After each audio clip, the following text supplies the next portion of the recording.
नमस्कार, city post live के इस विशेष कार्यक्रम में आपका स्वागत है। आज का हमारा संपादकीय है शेड्यूल कास्ट शेड्यूल ट्राइब को लेकर जो राजनीतिक उथल पुथल मची है उसी पर है।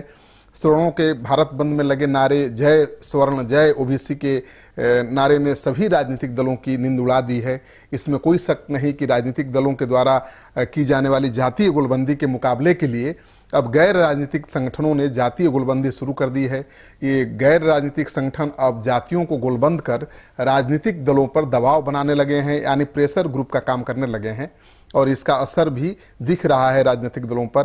पहली बार शेड्यूल ट्राइब शेड्यूल एक्ट के बहाने दलित ओबीसी आमने सामने खड़े दिख रहे हैं। ये भला कौन नहीं जानता है कि 90 के दशक में लालू यादव ने हाशिए पर खड़ी जमात की जो लड़ाई शुरू की थी सामाजिक न्याय की, उससे अनुसूचित जातियों से ज़्यादा सशक्तिकरण यादवों का हुआ।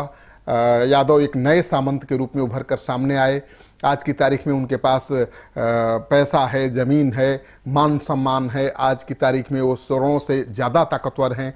दलितों के साथ सवर्णों की अपेक्षा उनके पास संघर्ष का ज़्यादा मादा भी है। बिहार के बहुत ऐसे इलाके हैं जहां पर पासवान और यादवों के बीच संघर्ष चलता रहता है। ऐसे में शेड्यूल ट्राइब शेड्यूल एक्ट सवर्णों से ज़्यादा उन्हें डरा रहा है, क्योंकि वो मजबूत हैं, बलवान हैं और उनके साथ ही दलितों की लड़ाई ज़्यादा चल रही है। यही कारण है कि सवर्णों के भारत बंद के दौरान एक नया जातीय समीकरण और गैर राजनीतिक नारा सामने आया है। इसलिए अनुसूचित जाति जनजाति उत्पीड़न विधेयक पर बीजेपी को कटघरे में खड़ा कर राजनीतिक फायदा उठाने की रणनीति आरजेडी के लिए आत्मघाती सौदा साबित हो सकता है। मुझे लगता है कि राष्ट्रीय जनता दल जैसी पार्टी जिसका राजनीतिक वजूद ही एमवाई यानी मुस्लिम यादव समीकरण पर टिका हुआ है, दलित वोट बैंक के चक्कर में यादव की नाराजगी काफ़ी महंगी पड़ सकती है उसे।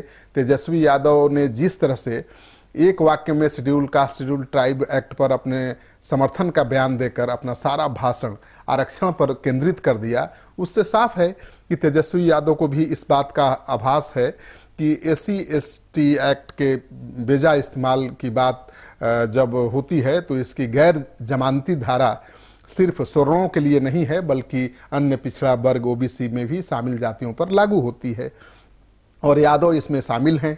इसके ऊपर ज़्यादा जोर देने से यादव खफा हो सकते हैं, नाराज हो सकते हैं। दरअसल तेजस्वी यादव 17% अनुसूचित जातियों के वोट बैंक के प्रति खुद ही आश्वस्त नहीं है कि वो सारे वोट उनके हैं। दूसरी ओर schedule caste schedule tribe act पर ज़्यादा मुखर होने से 15% जो यादव मजबूती के साथ उनके साथ खड़े हैं, जो उनका कोर वोट बैंक है, उसके नाराज हो जाने का खतरा है। बिहार की राजनीति में तेजस्वी की ओजस्वी एंट्री जातीयता की दीवार ध्वस्त नहीं कर पाई है। सर्वजन के मुद्दे उठाते हुए जातीय कोर वोट बैंक को साधना उनकी मजबूरी है। यही बात आरजेडी के वरिष्ठ नेताओं की बैठक में निकलकर सामने भी आई।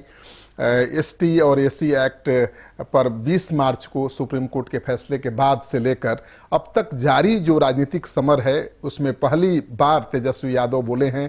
उन्होंने कहा कि नरेंद्र मोदी सरकार दलितों और पिछड़ों को लड़ाना चाहती है। ये बहुत बड़ा इम्पोर्टेंट बयान है कि मोदी सरकार दलितों सवर्णों को लड़ाना चाहती है। इसका बहुत बड़ा अर्थ है। वही तो मैं कह रहा हूँ कि schedule caste schedule tribe act पर पहली बार ओबीसी और दलित आमने सामने हो गए हैं। साफ तौर पर तेजस्वी 2019 के चुनाव से पहले ये रिस्क लेना नहीं चाहेंगे कि द्वारका के यदुवंशियों की बात करने वाला देश का नेता एक बार फिर उनके कोर वोट बैंक में सेंध लगा जाए।